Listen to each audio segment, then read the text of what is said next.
بسم الله. بسم الله. السلام عليكم ورحمة الله وبركاته. السلام على الميزة. كيف حالك؟ السلام. كيف حالك؟ كيف الحمد لله. كيف حالك؟ ما شاء الله.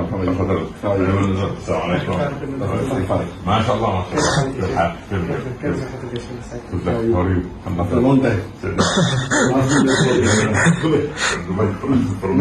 Many years back. How many years?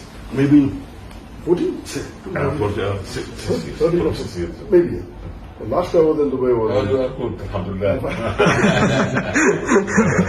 How are you? Alhamdulillah. Thank you very much.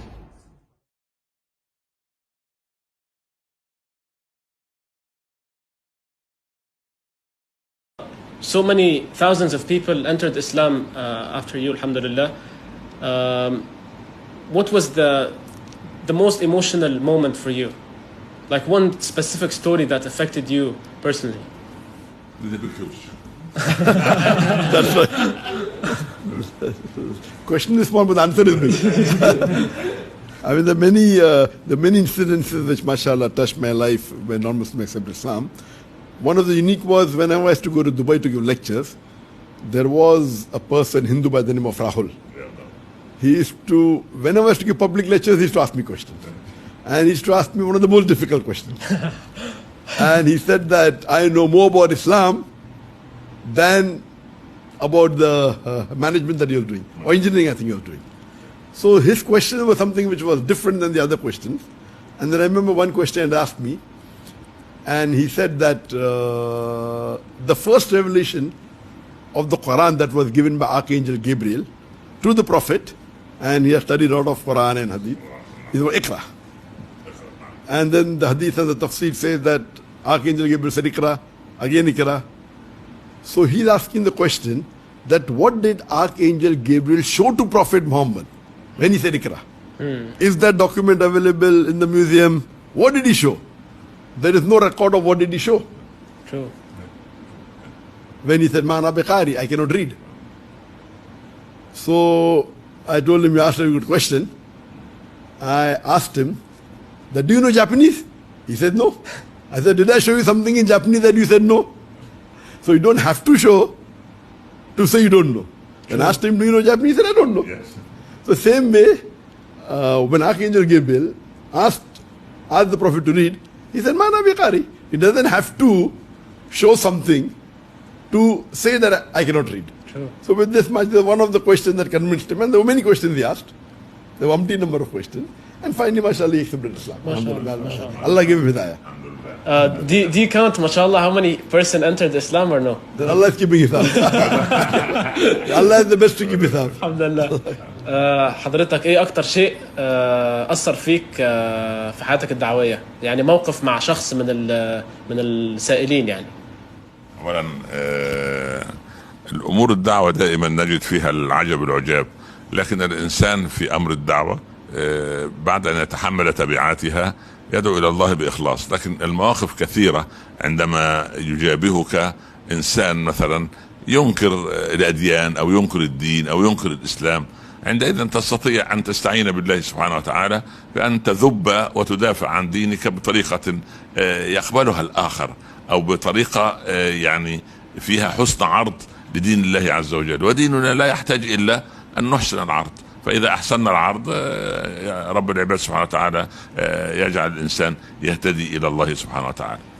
Sheikh, can I ask you a personal question? Sure. How do you spend your day? Like you're a role model to many Muslims, so we want to know, like, how do you spend your day? When you wake up until sleep, like, what do you do? Of course, when I was in India, where we had an organization which was one of the largest Muslim non-government organizations in the world, Mashallah. where we had more than 500 people working in one office, more than 10,000 volunteers. So there the routine was that I go to the office. And on an average, I spent about 15, 16 hours in a day in the office. MashaAllah. And normally many times come after Fajr. Yeah. And then read the Fajr, then sleep for about 3 hours, then get up, have breakfast, then pray the Zohar Salah, then spend time with my parents who are very old that time. Now my father is no longer my life in Jannah, and then go back to the office. But naturally here when I did hijrah from India to Malaysia, there was a change in life. My iman increased, mashallah. Alhamdulillah. So now my home has become my office. MashaAllah. So normally I feel that if Allah has blessed you, the maximum time a person should spend in life, in a day, is on salah. It's not a fard, it's my recommendation. So, and the best for a Muslim, especially a da'i, that he should spend long hours in tahajjud. Tahajjud. So I advise that if you can spend initially half an hour, then maybe 1 hour, then maybe 2 hours. The longer you spend, it's better. And all your 5 salah should be in the mosque in Jama'ah. And how did you get to know your kids if you're working like 16 hours a day? Ah, that's very good. I believe in Venn diagram. Believe Because Venn diagram means there is overlapping. When I'm married, before marriage, I used to spend maybe about 10 hours for dawah. So people told me, if you marry, you will not be able to spend 10 hours for dawah. So I married a da'iya. Then I was spending 12 hours for dawah. But in that 12 hours, maybe 4-5 hours was with my wife. So when I had children, they say, you will not do dawah. So I opened an Islamic school. So I'm with my children doing dawah. And many a time when we go for lecture tours, whether it be to Mauritius, many parts of the world, Indonesia, all 5 of us give talks. Me and my son, they give talks among the general audience. MashaAllah. My wife and my 2 daughters exclusively in front of ladies. MashaAllah. MashaAllah. So we go out for lecture tour maybe about for 7-8 days. We extend for 2 days and we enjoy the beauty of that country, whether it be Indonesia, whether it be Malaysia.